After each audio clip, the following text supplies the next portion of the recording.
嗨，大家好，欢迎来到上师厨房。父亲节马上就到了，这次我要和您分享一个家庭版如何用烤箱制作叉烧肉。腌肉非常简单，关键是选肉和烤制的过程。这是 Costco 卖的 pork shoulder， 也就是猪前腿上部的一块肉，也称之为上肩肉。这种肉肥瘦相间，做叉烧效果非常好。先改刀整形，切得薄一点，可以减少腌制时间。把可能会影响口感的筋膜切掉，另外外层的小的凸起也最好切掉，因为突出的部分极容易烤糊。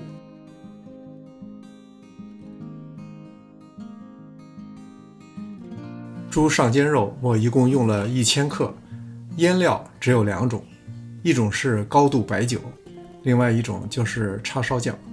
白酒用1汤匙，叉烧酱是1杯，大约150克。外面买来的叉烧酱内含糖、盐、蒜、豆豉、酱油等不下20种调味料，味道以甜咸为主。叉烧酱的用量大约是肉重量的15%，我就不再加其他调料了，所以我才说腌制的过程非常简单，最关键的还是如何去烤。拌匀以后用保鲜膜密封好，腌至少4个小时。如果室温比较高，最好放在冰箱里，这样第二天烤也可以。这是腌好以后的样子，颜色非常漂亮。烤箱要提前预热到华氏420度，肉要放在一个烤架上，而不是直接放到烤盘中。放在烤架上的优点是容易翻动，受热均匀，另外滴落在烤盘上的叉烧酱汁特别容易烤糊，架起来的肉就不会受到影响。烤15分钟以后，把烤架拿出来，上下再抹一遍叉烧酱。注意看我的摆放是烤盘上垫一张烤盘纸，然后上面再放烧烤架，这样容易搬动，另外烤盘也特别容易清理。上下两面都刷到以后，再继续烤15分钟。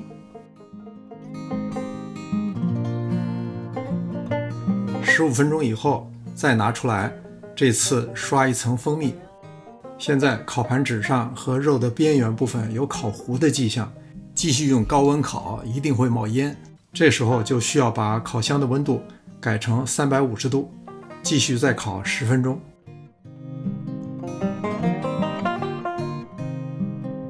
10分钟以后拿出来，再薄薄的刷一层蜂蜜。